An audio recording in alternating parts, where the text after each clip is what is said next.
అందరూ కళ్ళు మూసుకుని ప్రార్థనలో ఏకీభవించండి. ప్రార్థన. సకల సృష్టికి సకల ఆశీర్వాదములకు కారణభూతుడైన పరలోకమందున్న మా తండ్రి, నీ ఘనమైన అతి పరిశుద్ధమైన శ్రేష్టమైన నామముకు లెక్కలేని వందనాలు, స్తుతులు, స్తోత్రములు చెల్లించుకుంటున్నాం దేవా. గడిచిన కాలమంతయు మీ కృపాక్షేమములే మా వెంట వచ్చి తండ్రి, సజీవుల లెక్కలో ఉంచిన దేవా మీకే వందనములు, కృతజ్ఞతాస్తుతులు తండ్రి. ఏమిచ్చి మీ రుణం తీర్చగలం దేవా. మీ ఉచితమైన కృపలోనైనా మమ్మల్ని అందరినీ భద్రపరిచినందుకు మరొకసారినైనా మీకు కృతజ్ఞతాస్తుతులు చెల్లించుకుంటున్నాం తండ్రి. చేరువచ్చిన ప్రతి ఒక్క బిడ్డను దీవించండి, ఆశీర్వదించండి. ఏ బిడ్డలైనా బలహీనలుగా ఉంటే మీకు ఇష్టమైతే ముట్టి స్వస్థపరచమని ప్రార్థన చేయుచున్నాను తండ్రి. వారికి ఉన్న అవసరతలనైనా మీకు ఇష్టమైనవి అయితే మీ మహిమలోంచి తీర్చండి దేవా. మరి ముఖ్యంగా మా సంఘకాపరి గారి కుటుంబాన్ని క్షేమంగానైనా ఇదిగోండి తండ్రి, ఈ కూడికనైనా చేర్చినందుకు మీకే వందనములు, కృతజ్ఞతాస్తుతులు తండ్రి. వారి రాకపోకల్లో మీ హస్తం తోడుంచండి దేవా. ప్రయాణాల్లోనైనా క్షేమకరమైన ప్రయాణాలు ఆ బిడ్డలకు దయచేయండి నాయన. ఇదిగోనైనా కుమారుడినైనా 10th క్లాస్ చదువుచున్నాడు నాయన. మంచి జ్ఞానాన్ని దయచేయమని ప్రార్థన చేయుచున్నాను తండ్రి నాయన. చదివిని అన్ని గుర్తుండులాగా నాయన సహాయం దయచేయండి. వారికి ఇచ్చిన 3 బిడ్డలను దీవించి ఆశీర్వదించమని మరొకసారి వారి కుటుంబాన్ని మీ హస్తాలకు అప్పగిస్తున్నాను దేవా. అదేవిధంగా నాయన ఇదిగోండి తండ్రి, సంఘంలోనైనా అనేక బిడ్డలు బలహీనలుగా ఉన్నారు. మరి ముఖ్యంగా నాయన మా తండ్రి గారినైనా సంజీవరావు గారు బలహీనంగా ఉన్నారు తండ్రి. ఆ బిడ్డను ముట్టండి, స్వస్థపరచండి, ఆ గాయాన్ని కట్టండి దేవా. ఆ సమస్త కుటుంబాన్ని దీవించండి, ఆశీర్వదించండి. అదేవిధంగా మరి ముఖ్యంగా తండ్రి నాయన మా తండ్రి గారు దుర్గారావు గారినైనా బలహీనంగా ఉన్నారు తండ్రి. ఆయన బలహీనత ఏంటోనైనా ముందుగా ఎరిగిన దేవుడు తండ్రి. మీ చిత్తం ఏమై ఉన్నదో ఆ కుమారుని పట్ల నాయన జరిగించమని ప్రార్థన చేయుచున్నాను తండ్రి నాయన. ఆ సమస్త బలహీనతను తీసివేయండి, మంచి ధైర్యాన్ని దయచేయండి తండ్రి. ఆ సమస్త కుటుంబాన్ని మీ హస్తాలకు అప్పగిస్తున్నాను తండ్రి. అదేవిధంగానైనా ఎర్రీ గారినైనా అనేక దినాలుగానైనా బలహీనంగా ఉన్నారు తండ్రి నాయన. ఆ గాయాన్ని కట్టండి దేవా. నాయన మీకు అసాధ్యమైనది ఏమీ లేదు తండ్రి నాయన. నాయన ఒక్కసారి జ్ఞాపకం చేసుకోమని ప్రార్థన చేయుచున్నాను తండ్రి. తల్లిగారిని కూడా జ్ఞాపకం చేసుకోండి. పరిచయం చేస్తున్న తల్లిగారికి కూడా మంచి సంపూర్ణ ఆరోగ్యాలు దయచేయమని ఆ సమస్త కుటుంబాన్ని మీ హస్తాలకు అప్పగిస్తున్నాను నాయన. ఇటు విధంగానైనా ఎంతమంది బిడ్డలైతే బలహీనంగా ఉన్న ప్రతి ఒక్కరిని జ్ఞాపకం చేసుకోండి తండ్రి నాయన. అదేవిధంగానైనా నిన్నటి దినాన్నైనా కృతజ్ఞతా కూడికలోనైనా మీ నామ మహిమార్థమై జరిగించుకున్నారు తండ్రి. అందును బట్టి మీకే వందనములు, కృతజ్ఞతాస్తుతులు చెల్లించుకున్నాం తండ్రి. ఇదిగోనైనా సహోదరి నాగమణి గారు సమస్త కుటుంబాన్ని దీవించి ఆశీర్వదించమని నాయన ప్రతి ఒక్కరిని పేరు పేరున మీ హస్తాలకు అప్పగిస్తున్నాను తండ్రి నాయన.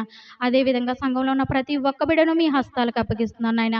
సంఘం ఏర్పాటు చేస్తున్న ప్రతి ఒక్క కార్యక్రమం మీకు మహిమకరంగా జరిగించుకోమని ప్రార్థన చేయుచున్నాను తండ్రి నాయన. ఇదిగోనైనా చేరువచ్చిన ప్రతి ఒక్క బిడ్డలోనైనా మీ యందు భయభక్తులు కలిగి తండ్రి నాయన మీ మాటలు బోధించుచుండగానైనా ఆసక్తితో తండ్రి మీ మాటలు వినడానికి ప్రతి ఒక్కరికి సహాయం దయచేయండి తండ్రి. ఇదిగోనైనా నీ కుమారుడు నిలబడినైనా మీ జ్ఞాన గ్రంథంలోంచి కొన్ని మాటలు వివరించుచుండగానైనా నీ కుమారునికి తండ్రి నాయన సమయోచితమైన జ్ఞానం, పరిశుద్ధాత్మ సహాయం దయచేయండి. వినుచున్న మాకు వినగలిగే చెవి, గ్రహించగలిగే మనసును దయచేయమని. ఇదిగోనైనా విన్న మాటలు మా హృదయాల్లో భద్రపరచుకోవడానికి సహాయం దయచేయండి. కొందరికైనా చెప్పే భాగ్యం మా అందరికీ దయచేయమని. ఇదిగోనైనా ఈ కూడికనైనా నైనా మీ నామానికి మహిమకరంగాను నైనా చేరువచ్చిన ప్రతి ఒక్క బిడ్డకు ఆశీర్వాదకరంగా జరిగించమని మహిమ, ఘనత, ప్రభావాలు ఆరోపించుకుంటూ క్రీస్తు పేరటి ప్రార్థన అడిగి మిక్కిలి వినయంతో బ్రతిమాలు వేడుకుంటున్నాను పరలోకమందున మా తండ్రి. ఆమేన్.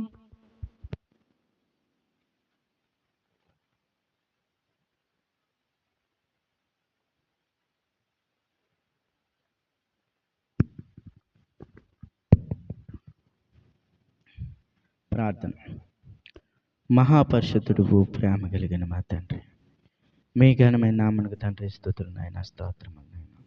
తండ్రి గడిచిన కాలం అంతట్లోనూ తండ్రి మీ సజీవమైన రెక్కల క్రిందనైనా మమ్మల్ని సజీవులుగా ఉంచినందుకు నాయన మీకు స్తుతులు నాయన, స్తోత్రములు నాయన. తండ్రి సంఘ బిడ్డలందరినీ కాచి కాపాడి ఉన్నావు తండ్రి. ఎవరైనా తండ్రి అనారోగ్యంగా ఉంటే నాయన సంఘ బిడ్డలను తండ్రి ముట్టి స్వస్థపరచండి, దీవించి ఆశీర్వదించండి తండ్రి.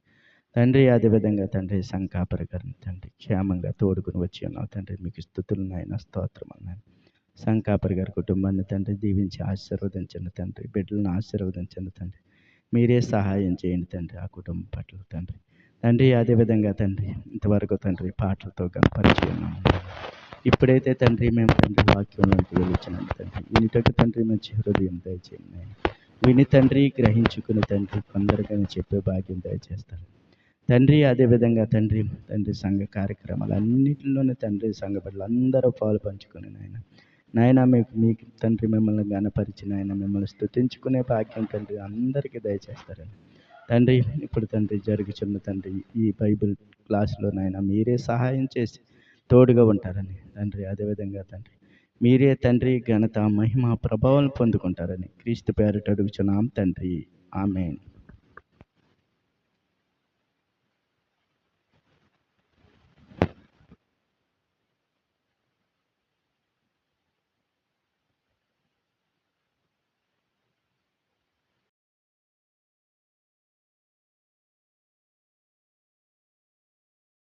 ఇది కడవరి ఘడియ క్రీస్తు రాకడ శబ్దం, ఇది కరుణామయుని గొప్ప రక్షణ శబ్దం.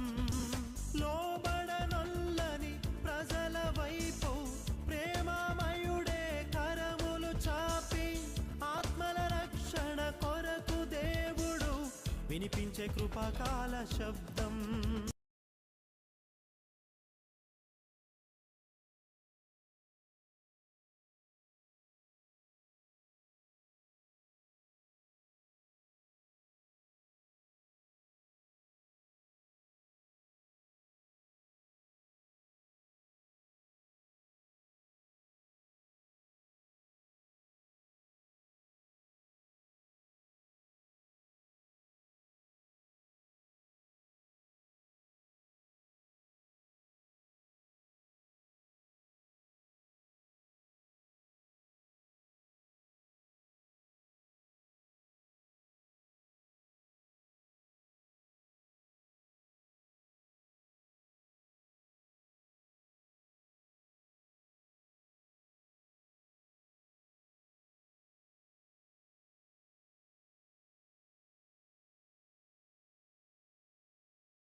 పులిసిన పిండిని గూర్చియు జాగ్రత్త పడుడని వారిని హెచ్చరింపగా. ఏమంటే పులిసిన పిండి అనేటువంటి పదాన్ని ఎందుకు ఉపయోగిస్తున్నాడు అనుకున్నారు? పులిసిన పిండి కొంచెమైనను, చిన్న ముద్దైనా, అది మిగతా పిండి అంతటిని కొంచెంలో పెట్టామనుకోండి, కొంచెంలో ఉన్నటువంటి పిండి అంతటిని పులియబెట్టేటువంటి గుణం ఉంది దానికి. కొంచెం పిండే, కొంచెం పులిసిన పిండే, కానీ మిగతా పిండి అంతటిని కూడా పులియబెట్టగలదు. దానికి ఉన్నటువంటి గుణం అది. అలాగే ఈ పరిసయ్యులను గురించి కూడా ఏమంటున్నాడు? వాళ్ళను గూర్చి జాగ్రత్త పడండి. వారి పులిసిన పిండిని గూర్చియు, హేరోదు పులిసిన పిండిని గూర్చియు జాగ్రత్త పడుడని వారిని హెచ్చరింపగా. హెచ్చరిక జారీ చేస్తున్నాడండి, వీరి విషయంలో జాగ్రత్తగా ఉండండి. అంటే ఏముంది? వీళ్ళ వల్ల ప్రమాదం ఉంది. వాళ్ళు పోతారు, మిమ్మల్ని పాడు చేస్తారు, మిమ్మల్ని పోయేటట్టు చేస్తారు. అర్థమైందండి? ఈ పరిసయ్యులు శాస్త్రుల గురించి ఒక అధ్యాయమే వ్రాయబడిందండి, మత్తయి సువార్త 23వ అధ్యాయం కదా. ఒక అధ్యాయం ఉందా వీళ్ళకి. వీళ్ళంటండి, ఈ పరిసయ్యులు శాస్త్రులు కూడా తమ మతములో కలుపుకోవడానికంట చుట్టూ తిరిగి వచ్చేస్తారంట. అవునా? చదివాం మనం అది, ఇంకా దాంట్లోకి వెళ్ళొద్దు మనం. మత్తయి సువార్త 23వ అధ్యాయం మొత్తం చుట్టూ వచ్చేస్తారు. కానీ వీళ్ళకంటే ఎవరినైతే వీళ్ళ దగ్గర చేర్చుకున్నారో వారిని 7 అంతల శిక్షకు పాత్రులుగా చేస్తారంటే వాళ్ళని. వీళ్ళే శిక్షలో ఉంటే వీళ్ళతో ఉన్నవారిని 7 అంతల శిక్షలోనికి పంపిస్తారంట, శిక్షకు పాత్రులుగా చేస్తారంట ప్రియులారా. అంత అలాంటి వాళ్ళు అనమాట అండి పరిసయ్యులు శాస్త్రులు. అర్థమైందా మీకు? ఎన్నో వచనం అమ్మది? 23వ అధ్యాయంలో చూడండి ప్రియులారా.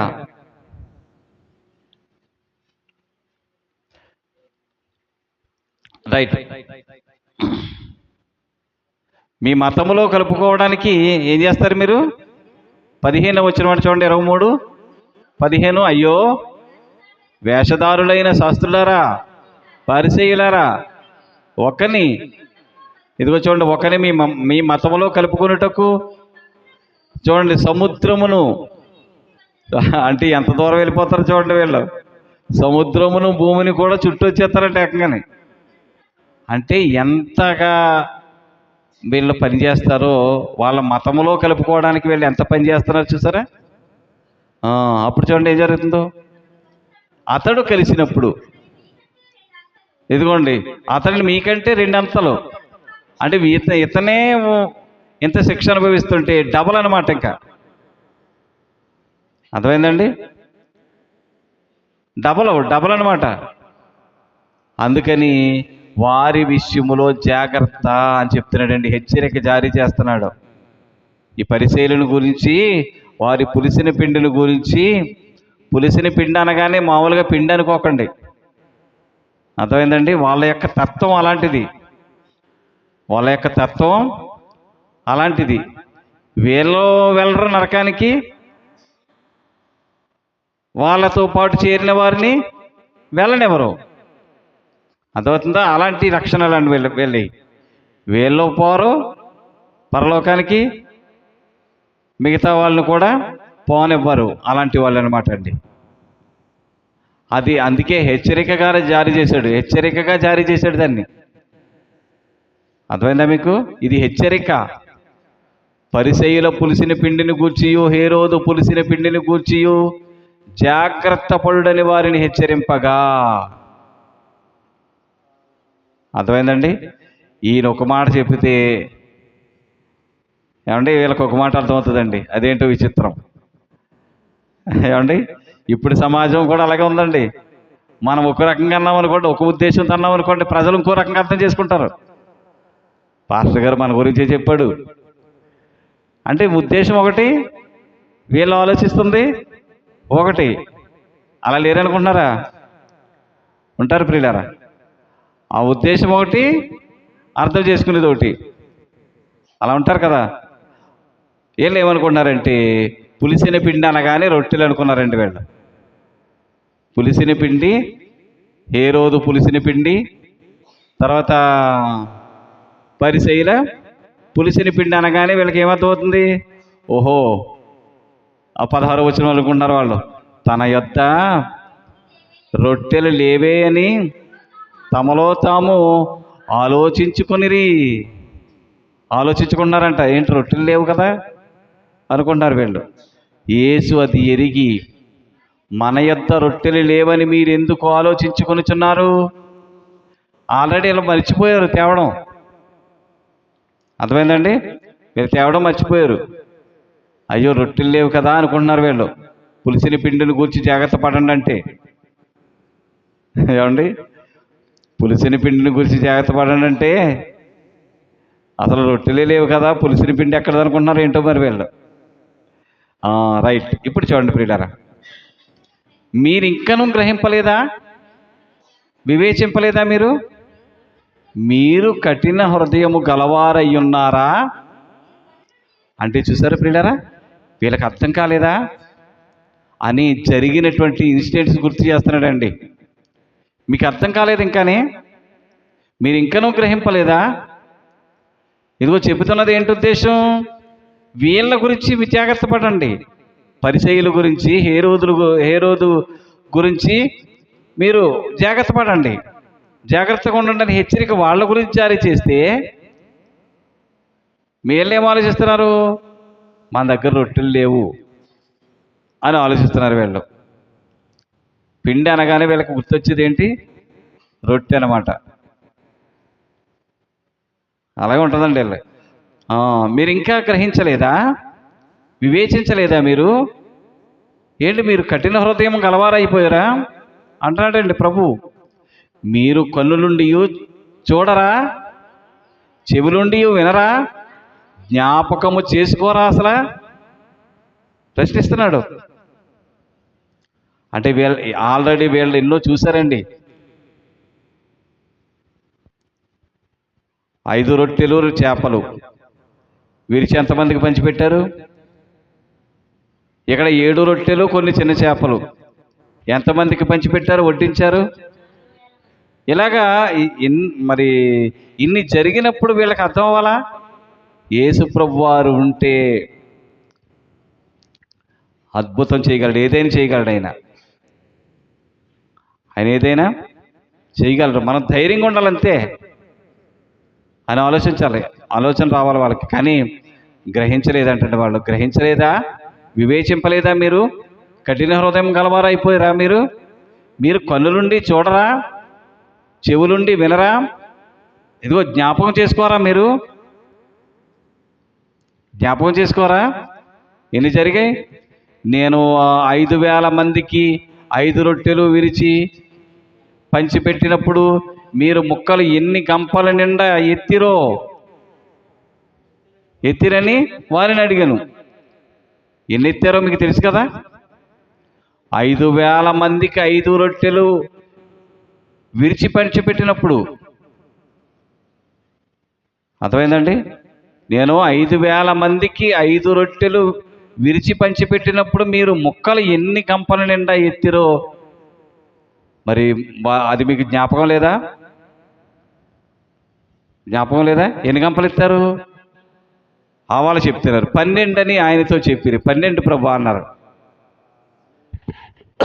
ఏమండి?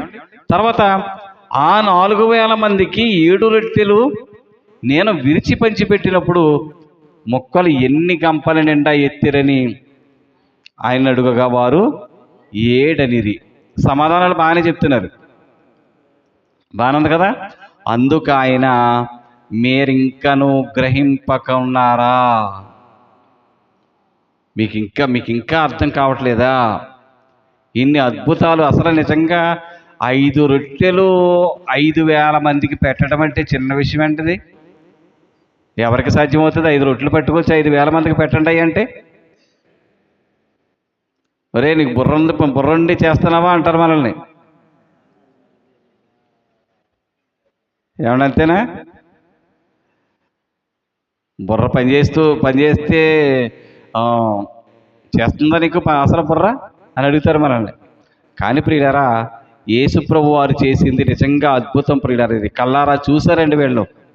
అందరినీ పచ్చిక మీద కూర్చోబెట్టి వడ్డిస్తుంటే అందరూ తిని తృప్తి పొందిన మీదట వాళ్ళు గంపల నిండా ఎత్తితే 5 రొట్టెలు ముక్కలు, 12 గంపలు, 7 రొట్టెలు. ప్రియమైన దేవుని పిల్లరా, 7 గంపలు కదా. ఇలాగా చేస్తుంటే ఆ కార్యాలన్నీ వీళ్ళ కళ్ళారా చూస్తున్నారు పిల్లరా, చూశారు. అయినా గ్రహించలేదా మీరు అని అడిగినప్పుడు ఇంకేం సమాధానం చెప్తారు ప్రియులరా? అంటే వాళ్ళు అలా చూస్తున్నారు అంతే, గ్రహించలేని స్థితిలో వాళ్ళు ఉంటున్నారు ప్రియులరా. నేటికి కూడా సమాజం ఎలా ఉందంటే వింటున్నారంతే, గ్రహించలేని సమాజంగా ఉంది ప్రియులరా. వాక్యాన్ని గ్రహించలేని సమాజంగా ఉంది ప్రియులరా. ఇంకా చూడండి, అంతలో వారు బెత్సైదాకు వచ్చారంటండి. అక్కడ ఇంతలో అప్పుడు అక్కడి వారు ఆయన వద్దకు ఒక గ్రుడ్డివాని తోడుకుని వచ్చి, అర్థమైందండి ఎక్కడికి వచ్చారు వీళ్ళు ఇప్పుడు? ఈ సందర్భం అయిపోయిన తర్వాత, శిష్యులను హెచ్చరించినటువంటి సందర్భం అయిపోయిన తర్వాత మరి ఇక్కడ జరుగుతున్నటువంటి సిచ్యువేషన్ మనం అర్థం చేసుకోవాలి ప్రియులారా. అంతలో వారు బెత్సైదాకు వచ్చారండి. అర్థమైందండి? బెత్సైదా వాడు ఒక ఆయన ఉన్నాడు, ఆ ప్రాంతానికి వచ్చారు వీళ్ళు. ఏమండి, వారు బెత్సైదాకు వచ్చారు. అప్పుడు అక్కడి వారు, ఆ బెత్సైదా ప్రాంతపు వారు ఏం చేశారంటే ఆయన వద్దకు ఒక గ్రుడ్డి వాణిని తోడుకుని వచ్చారండి. వారిని ముట్టవలనని ఆయనను వేడుకుంటున్నారు, ప్రార్థన చేస్తున్నారండి. వీరిని ముట్టండి అయ్యా బాబు అని. ఆయన ఆ గ్రుడ్డివాని చెయ్యి పట్టుకొని ఊరి వెలుపలికి తోడుకొని పోయి వాని కన్నుల మీద ఉమ్మి వేసి వాని మీద చేతులుంచి నీకేమైనాను కనబడుచున్నదా అని వాని అడుగగా అన్నాడండి. అడుగుతున్నాడు యేసుప్రభు వారు. ఏమండి, యేసుప్రభు వారు అద్భుతాన్ని ఎలాగైనా చేయగలడండి. ఇది క్రియ మాత్రమే, అర్థమైందండి? తెరవబడుగాక అంటే సరిపోదా? తెరవబడుగాక అంటే సరిపోదండి? సరిపోద్ది. కానీ ఇక్కడ ఒక క్రియ జరగాలి. అన్నీ ఒక రకంగా జరిగిపోతే ఎలాగా? మరి యోహాను సువార్త 9వ అధ్యాయంలో ఒక గుడ్డివాణ్ణి స్వస్థపరిచిన సందర్భం కనపడుతుంది మనకి. ఇక్కడ చెబుతున్నటువంటి సందర్భం ఏంటి? ఊరి వెలుపలికి తోడుకుని పోయి వాని కన్నుల మీద ఉమ్మి వేసి వారి మీద చేతులుంచి నీకేమైనా కనబడుతుందా అని అడిగాడండి ప్రభు. వాడు కన్నులెత్తి ఏమన్నాడంటే మనుషులు నాకు కనబడుచున్నారు, మనుషులు కనబడుతున్నారు ప్రభు అన్నాడు. వాళ్ళు ఎలా కనబడుతున్నారు అనుకున్నారు? చెట్ల వలె నుండి నడుచుచున్నట్లుగా నాకు కనబడుతుంది. క్లియరెన్స్ లేదు ఇంకానే, అర్థమైందండి? క్లియర్గా చూడలేకపోతున్నాడు. అర్థమైందా ప్రియులారా? ఇంకా చూడండి, క్లియర్గా ఇతను చూడలేకపోతున్నాడు. కానీ మత్తయి యోహాను సువార్త 9వ అధ్యాయంలో జరిగినటువంటి సందర్భం ఏంటి? ఉమ్మి వేసి బురద చేసి కన్నులకు పూసి సిలోయం అనేటువంటి కోనేటికి వెళ్ళి కడుక్కోమంటాడు. అప్పుడు వెళ్ళి కడుక్కున్న వెంటనే అతనికి చూపు వచ్చేసింది. ఇక్కడ సందర్భం ఏంటి? అర్థమైందండి? ఇక్కడ చూద్దాం, ఇక్కడ ఏమంటున్నాడు? కన్నుల మీద ఉమ్మి వేసి వాని మీద చేతులుంచి నీకేమైనా కనబడుతుందా అని అడిగాడు. అప్పుడు వాడేమంటాడు? మనుషులు నాకు కనబడుచున్నారు, వారు చెట్ల వలె నుండి నడుచున్నట్లు నాకు కనబడుతుంది అన్నాడండి.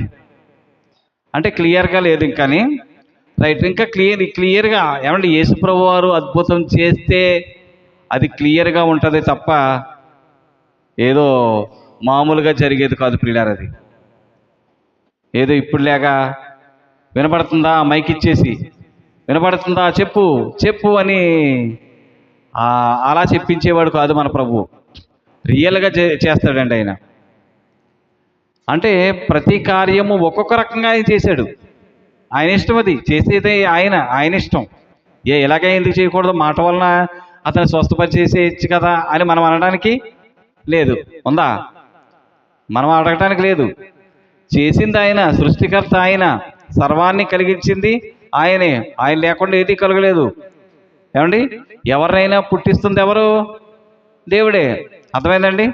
ఎవరినైనా సరే అంగహీనులు కానీ మరి రకరకాల అవయవాల లోపం ఉన్నటువంటి వాళ్ళు ఎవరైనా సరే, మగవారిని కానీ గుడ్డివారిని కానీ కుట్టివారిని కానీ ఎవరినైనా సరే సృష్టిస్తున్నది ఎవరు?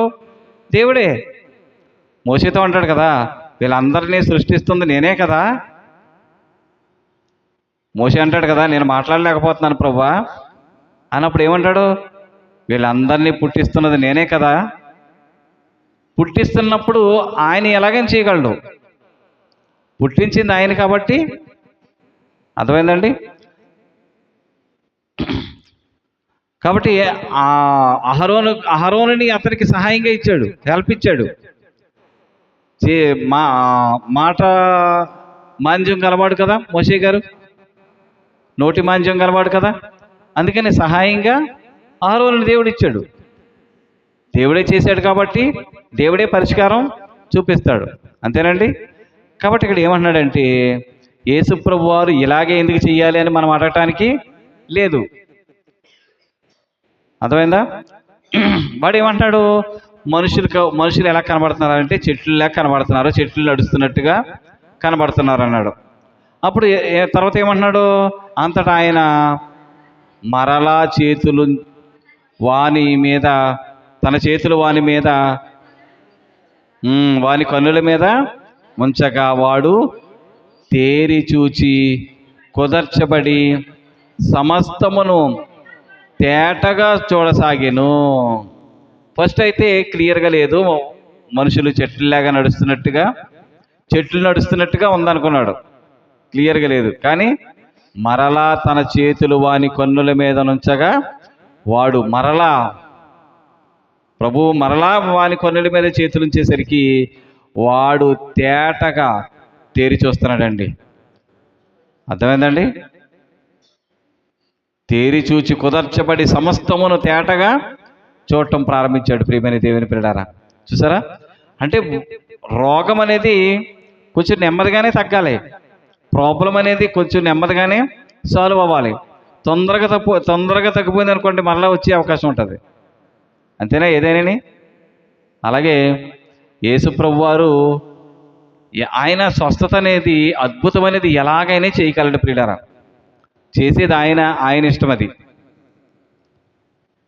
అంతేనా? ఒకవేళ ఉమ్ము వేసి బురద చేయటం ఏంటారు బాబు, ఇదేం గొడవ అనుకుంటాం. కానీ ఆయన ఇష్టం అది, చేసే విధానం ఆయన ఇష్టం. ఏమంటే ఇప్పుడు ఈరోజు డాక్టర్ని మనకు నచ్చినట్టుగా ఆపరేషన్ చేయండి అంటే ఊరుకుంటాడా? ఏమంటే ఈరోజు డాక్టర్ని గుండె ఆపరేషన్ ఇలా కొయ్యకండి అని మనం ఏమైనా సలహాలు ఇచ్చామనుకోండి, నీ ఉచిత సలహాలు ఏం పని చేయవు, మాట్లాడుకుంటూ ఉండంటారు. అంతేనా? చేసేది ఆయన, ఆపరేషన్ చేసేది ఆయన ఇష్టం. ఎందుకంటే ప్రియులారా, ఎందుకు ఈ మాట చెప్తున్నానంటే, చాలామంది అడిగే వాళ్ళు ఉంటారండి. ఏంటంటే ఇలా చేయడం ఏంటి, ఇదేం పనిది అని అడిగే వాళ్ళు ఉంటారు. చేసేది ఆయన ఇష్టం. డాక్టర్ని కూడా అడుగు. అయితే ఒకవేళ యేసు ప్రభు వారిని అడగగలిగితే ఇలా చేసావేంటని డాక్టర్ని కూడా అడగొచ్చు. అంతేనా? ప్రియులారా, రైట్. 26వ వచనం, అప్పుడు యేసు నీవు ఊరిలోనికి వెళ్ళవద్దని చెప్పి వానిని ఇంటికి పంపివేసెను. ఊర్లోకి వెళ్ళొద్దురు బాబు అని. ఏమండి? మనకి ఒక సందర్భం తెలుసు. యోహాను సువార్త 9వ అధ్యాయంలో ఆ సమస్య ఎలాంటి పరిస్థితికి వెళ్ళిపోయిందో తెలుసు. అర్థమైందండి? ఆడు స్వస్థపరచబడిన వాడు బాగానే ఉన్నాడు, వీళ్ళ బాధ ఏంటో అర్థం అవ్వలేదు అక్కడ. ఏమండి? ఆ తల్లిదండ్రులు పిలిచేశారు, అసలు వీడైనా మీ కుమారుడని. వీడు మా కుమారుడైనా బాబు, వీడికి ఎలా స్వస్థత కలిగిందో అదైతే మాకు తెలియదు. అది కూడా ఆ యూదులకు భయపడి చెప్పారు అలా వాళ్ళు, అంతే కదండి. అలాంటి సిచ్యువేషన్ ఏమి రాకుండా నువ్వు తిన్నగా ఇంటికి వెళ్ళిపోరా బాబు అన్నాడు. ఏమండి? రైట్. ఇంకా చూడండి ఏం జరుగుతుందో. 27వ వచనంలో యేసు తన శిష్యులతో ఫిలిప్పుదైన కైసరియతో చేరిన గ్రామములకు బయలుదేరెను. చూసారండి? ఇక్కడ చూడండి, యేసు తన శిష్యులతో బయలుదేరుతున్నాడు. ఏమంటే యేసు ప్రభు తన శిష్యులతోనే ఎక్కడికైనా వెళ్తారండి. ఆయన ప్రయాణం అది. అర్థమైందండి? యేసు ప్రభు వారు తన శిష్యులతోనే, ఎందుకంటే వాళ్ళకి అన్నీ తెలియాలి. ఏమండి, ఆయనతో పాటు శిష్యులు లేరనుకోండి, ఈ సందర్భాలన్నీ మనకు ఎలా తెలుస్తాయి? తెల్లో. ఏమండి, మనకు తెలియబడాలి అని అంటే యేసుప్రభు వారితో ఉండాలి వాళ్ళు. అర్థమవుతుందా దేవుని పిల్లలారా? కాబట్టి ఏం జరుగుతుందంటే ఇక్కడ యేసు తన శిష్యులతో కూడా ఫిలిప్పుదైన కైసరియతో చేరిన గ్రామములకు బయలుదేరారంట వీళ్ళు.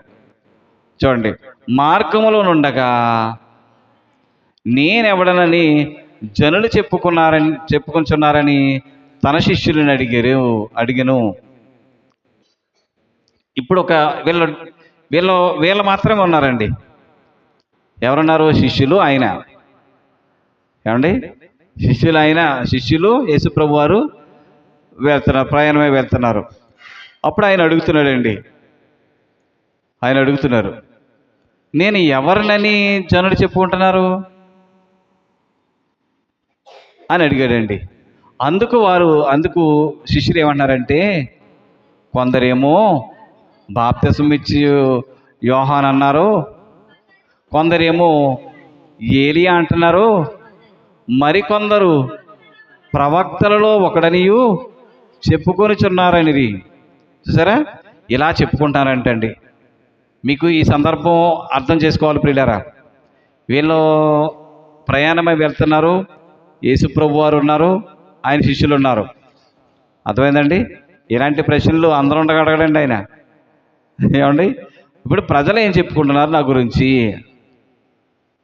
ప్రజలు నా గురించి ఏం చెప్పుకుంటున్నారు అంటే రకరకాలుగా ఆయన గురించి వాళ్ళు చెప్పుకుంటున్నారు. ఏమేమి విధంగా చెప్పుకుంటున్నారు ఇక్కడ చెప్పాడండి. కొందరేమో బాప్తిసం ఇచ్చి యోహాన్ అంటున్నారు, కొందరేమో ఏలియా అంటున్నారు, మరికొందరేమో ప్రవక్తలలో ఒకడు అంటున్నారు అన్నారు. ఏమండి? అయితే చూడండి, అందుకైనా మీరైతే నేను ఎవడని చెప్పుచున్నారని వారిని అడుగగా అన్నాడు. చూడండి ప్రియులారా, అర్థమైందా? ప్రజలు ఏమనుకుంటున్నారో అడిగాడు. ఇప్పుడు మీరు ఏమనుకుంటున్నారు? అంతేనా? ప్రజల సంగతి ప్రక్కన పెట్టండి ఇప్పుడు. అయితే ఇంతకీ మీరేమనుకుంటున్నారు? ఏమండి, ప్రజలు ఏదో రకరకాలుగా అనుకోవచ్చండి, అంతేనా? ప్రజలు ఎన్నో రకాలుగా మాట్లాడుకుంటారు ప్రియులారా. సమాజంలో జరుగుతున్నది అదే. సమాజం ఎన్నో రకాలుగా మాట్లాడుకోవచ్చు. ఒక విషయాన్ని నానా విధాలుగా వాళ్ళు మాట్లాడుకోవచ్చు. మీకు అర్థమైందా? అయితే మనమేమనుకుంటున్నాం అనేదే తెలియాలి. ఇప్పుడు ఏదైనా సరే ఆలోచించండి ప్రియులారా. ఇక్కడ అందరూ ఇలా అనుకుంటున్నారు కదా, కొందరు ఏలియా అని, బాప్తిసం ఇచ్చి యోహాన్ అని, ప్రవక్తల్లో ఒకడని చెప్పుకుంటున్నారు కదా, ప్రజలందరూ ఇలా మాట్లాడుకుంటున్నారు కదా, నలుగురు నానా రకాలుగా మాట్లాడుకుంటున్నారు కదా, అయితే మీరేమనుకుంటున్నారు అని అడిగాడండి. అర్థమైందా? మీరేమనుకుంటున్నారు? అప్పుడు పేతురు గారు సమాధానం చెప్తున్నాడండి. అర్థమైందండి? పేతురు గారు సమాధానం చెప్తున్నాడండి. ఇప్పుడు మనకి మత్తయి సువార్త 16వ అధ్యాయంలో కూడా ఈ సందర్భం మనం చూస్తాం ప్రియులారా. మత్తయి సువార్త 16వ అధ్యాయంలో కూడా ఈ సందర్భాన్ని మనం చూస్తాం. లూకా సువార్తలో 9వ అధ్యాయంలో, లూకా సువార్త 9వ అధ్యాయంలోను, మత్తయి సువార్త 16వ అధ్యాయంలోను ఈ సందర్భాన్ని మనం చూస్తాం ప్రియులారా. ఓకేనా? రైట్.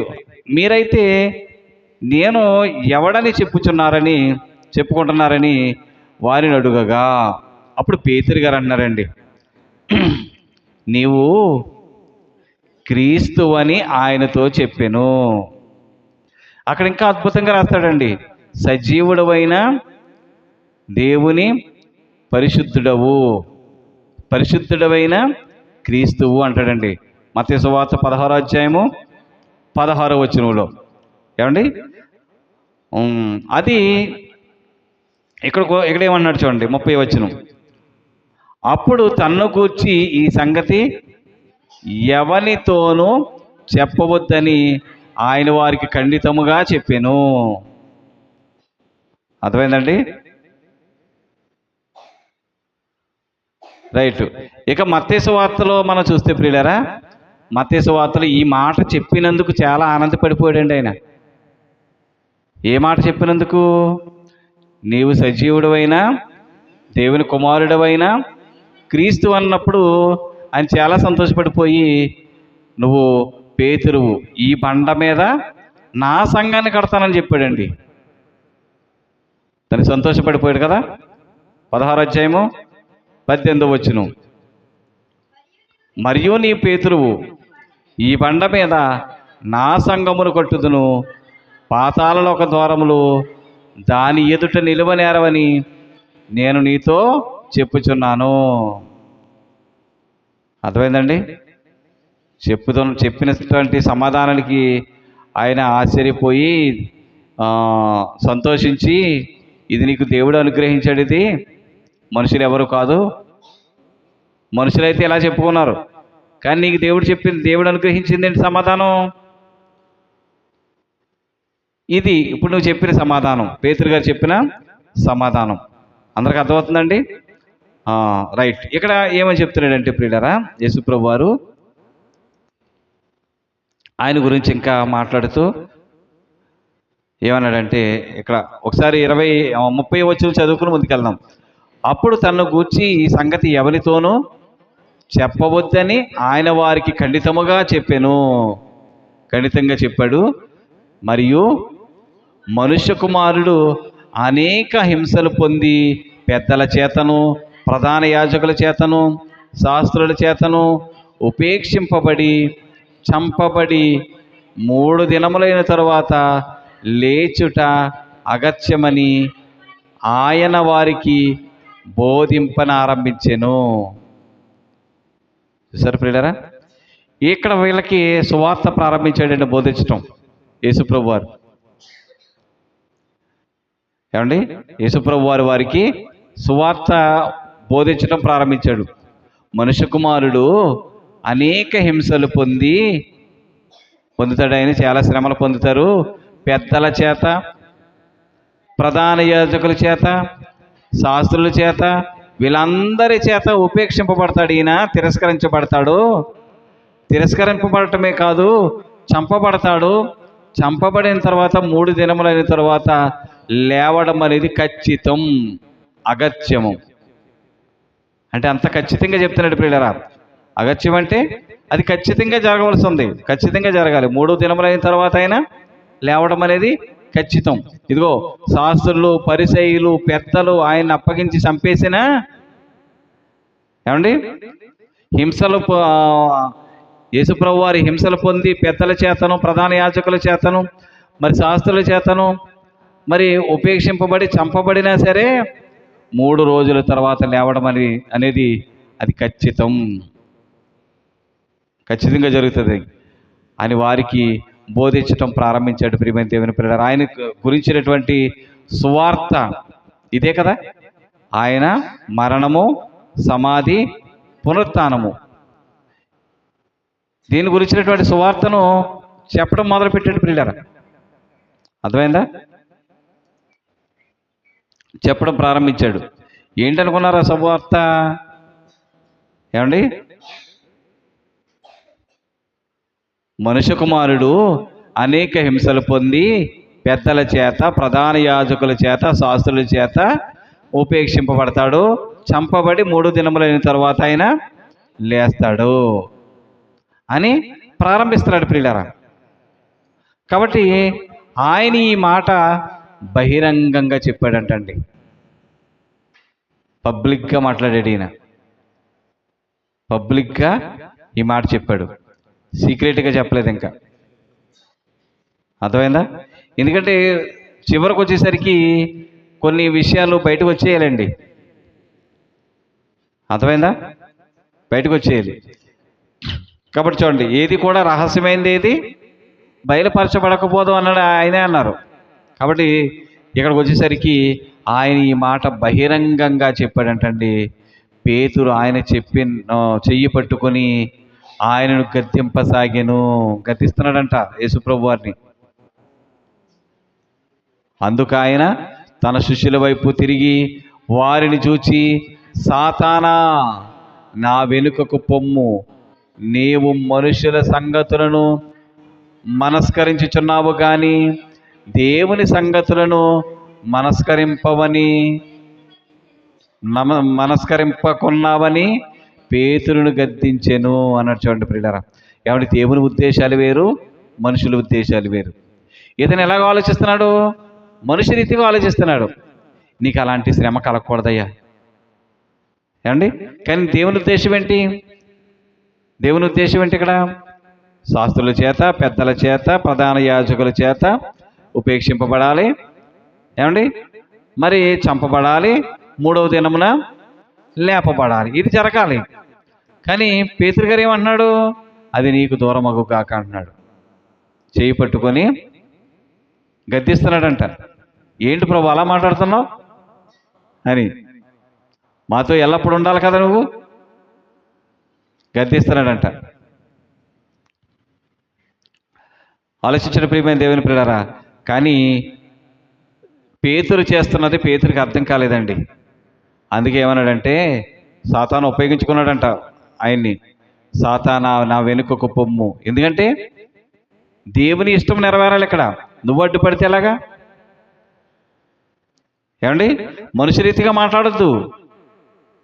ఏమండి? ఎప్పుడు కూడానండి బైబిల్ని ఎప్పుడు కూడా మనుష్య రీతిగా ఆలోచించకండి. దేవుని మాటలను మీరు ఎప్పుడు కూడా, మనము కూడా ఎప్పుడు కూడా మనుష్య రీతిగా ఆలోచించకూడదు. అర్థమైందా? మనం ఖచ్చితంగా గుర్తుపెట్టుకోవాలన్నమాట. బైబిల్ చదివేటప్పుడు, బైబిల్ ఆలోచించేటప్పుడు మనుష్య రీతిగా ఆలోచించకూడదు.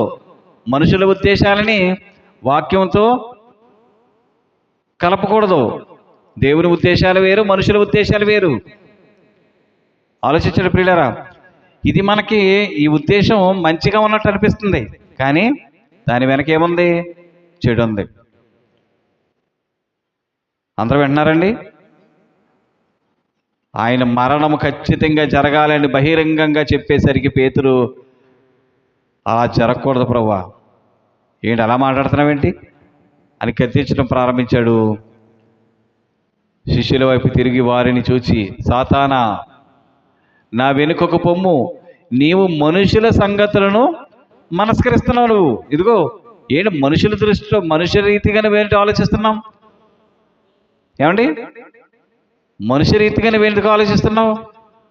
ఏంటి? నిజంగా అపవాది ఎప్పుడు కూడా మనం గుర్తుపెట్టుకోవాల్సింది ఈ లోక రీతిగానే ఆలోచిస్తుందండి. యేసుప్రభు వారికి రొట్టెను గుర్తు చేసింది ఎవరు? సాతాను. ఆకలేస్తే రొట్టె తినాలంటుంది అంటే మనిషికి ఏమి జ్ఞాపం చేస్తుంది? ఈ లోకములు ఉన్నవే జ్ఞాపం చేస్తుంది. అది ఏమంటే అర్థమవుతుంది అందరికీ లేదో మాటలు? ఈ లోకములు ఉన్న వాటినే జ్ఞాపకం చేస్తుంది. రైట్ ప్రియులారా?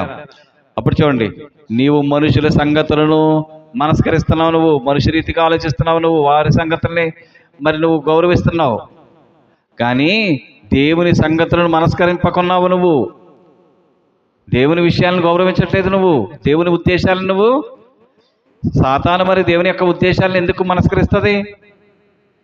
ఏమండి? దేవుని ఉద్దేశాలను గౌరవిస్తాడా సాతాను? వాడు ఎప్పుడు కూడా వాడి యొక్క లక్ష్యం ఏంటి?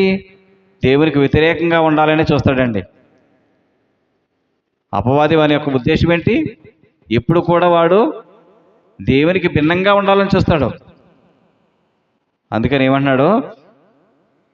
నువ్వు దేవుని సంగతులను మనస్కరింపకున్నావని పేతురుని గద్దించెను. అర్థమైందా ప్రియులారా? ఇక 34వ వచనం అందరికి అర్థమవుతుంది కదా. ఈ సందర్భాలు మనకి ఇంచుమించుగా తెలుసు, అందుకే ముందుకెళ్ళిపోతున్నాం.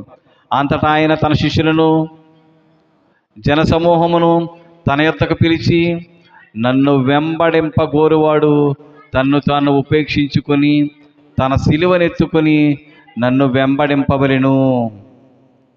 ఎవడైనా నన్ను వెంబడించాలనుకుంటే తన సిలువనెత్తుకొని నన్ను వెంబడించాలి.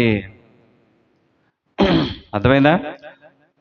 మత్తయి సువార్తలో కూడా 11వ అధ్యాయంలో సమస్తమైన భారం మోసుకొని చిన్న సమస్త జనులారా నా యొద్దకు రండి, మీకు విశ్రాంతిని కలుగు చేస్తాను. నా కాడి చాలా సులువైంది, తేలికగా ఉంటుంది. ఎత్తుకోవడం నా దగ్గర నేర్చుకోండి. ఆయన బోధించడం మనం చూస్తాం ప్రియులారా. ఇక్కడ ఏమంటున్నాడు? జనసమూహం తన యొద్దకు పిలిచి, నన్ను వెంబడించాలనుకున్నది ఎవరైనా ఉంటే, నన్ను వెంబడించాలని ఎవరైనా అనుకుంటే తన్ను తాను ఉపేక్షించుకొని, తన్ను తాను ఉపేక్షించుకోవడం అంటే తన్ను తాను తగ్గించుకోవాలి. అర్థమైందండి? తన్ను తాను తగ్గించుకోవాలి. నన్ను వెంబడించాలనుకున్న వాళ్ళు ఎవరైనా సరే తను తాను తగ్గించుకోవాలి. రూల్ ఏంటంటే ఇక్కడ రూల్ అనేది, ప్రభువుని వెంబడించాలనుకున్న వాళ్ళు ఎవరైనా సరే, ప్రభువుని వెంబడించాలనుకుంటే తన్ను తాను తగ్గించుకోవాలి. ఈ సమాజం అలా ఒప్పుకుంటుందండి? ఏమండి? ఒప్పుకోవట్లేదు, ఒప్పుకోదు కూడా. అందుకే ప్రభు దగ్గర రాలేకపోతున్నారండి చాలామంది. అంతేనా? తగ్గించుకోవడం అనేది నచ్చట్లేదు. నేను తగ్గించుకోవడం ఏంటంటాడు. అంతేనా? తగ్గాలి, తగ్గించుకోవాలి. ప్రభువు నేర్పినటువంటి విధానం ఏంటంటే, ప్రభువు నేర్పినటువంటి విధి ఏంటంటే నువ్వు తగ్గించుకోవాలి. నువ్వు హెచ్చించబడాలని అంటే తగ్గించుకోవాలి అన్నాడు. ప్రభు దగ్గరకు వచ్చేవాడు ఎవరైనా సరే తగ్గించుకోవాలి అని కొన్ని సందర్భాలను కూడా చెప్పాడండి యాకోబు రాసిన పత్రికలో కూడా. ఇదిగో మిమ్మల్ని ఎవరైనా పిలిచారనుకోండి, ముందు వెళ్ళిపోయి వేదిక మీద కూర్చోకండి అన్నాడు. ఏమండి? ముందు వెళ్ళిపోయి కూర్చోకండి అన్నాడు. అప్పుడు ఏం చేస్తాడు? ఏం జరుగుతుంది? అవమానం జరుగుతుంది. వెనక్కి వెళ్ళి కూర్చో అంటాడు అప్పుడు వచ్చి యజమాని.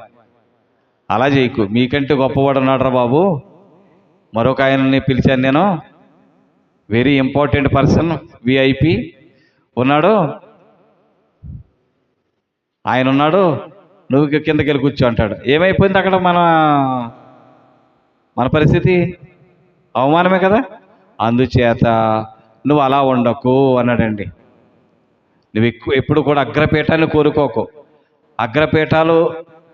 అగ్రస్థానాలు ఎవరు కోరుకుంటారు? ఇదిగో శాస్త్రులు, పరిసయ్యులు. అర్థమైందండి? వాళ్ళే కోరుకుంటారు. నువ్వు అలా ఉండొద్దు అన్నాడండి. ఎప్పుడు కూడా అగ్రపీఠాలు కోరుకుంటారండి వీళ్ళు. శాస్త్రులు, పరిసయ్యుల లక్షణం ఏంటి? అగ్రపీఠాలు కోరుకుంటారు, సంత వీధుల్లో వందనాలు కోరుకుంటారు.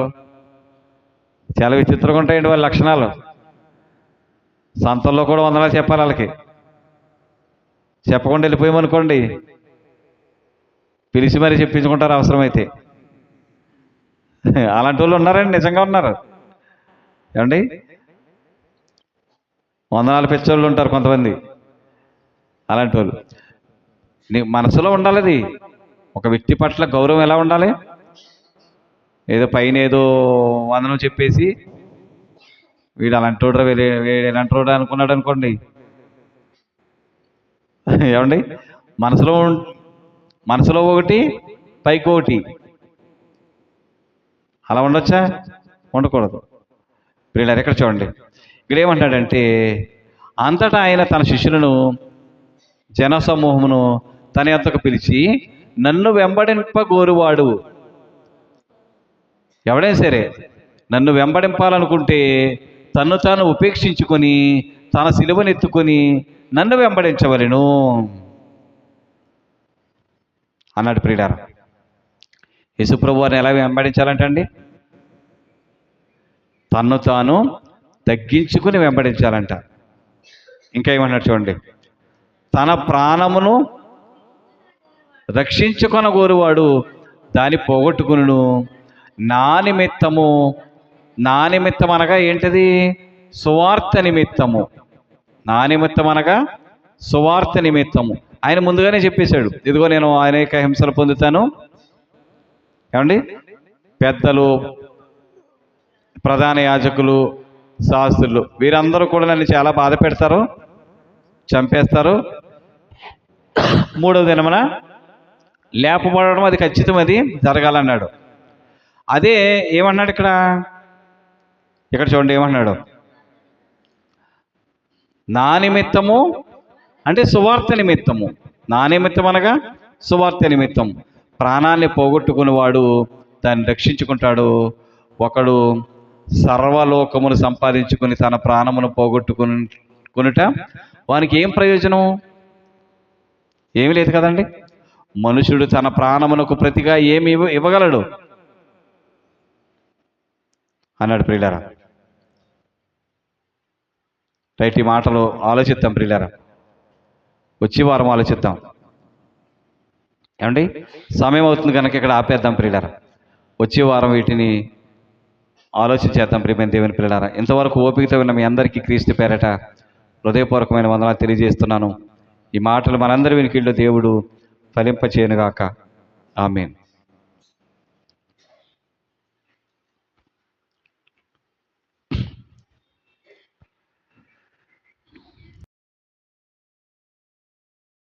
ఇది కడవరి ఘడియ, క్రీస్తు రాకడ శబ్దం. ఇది కరుణామయుని గొప్ప రక్షణ శబ్దం. లోబడనొల్లని ప్రజల వైపు ప్రేమమయుడే కరములు చాపి ఆత్మల రక్షణ కొరకు దేవుడు వినిపించే కృపకాల శబ్దం.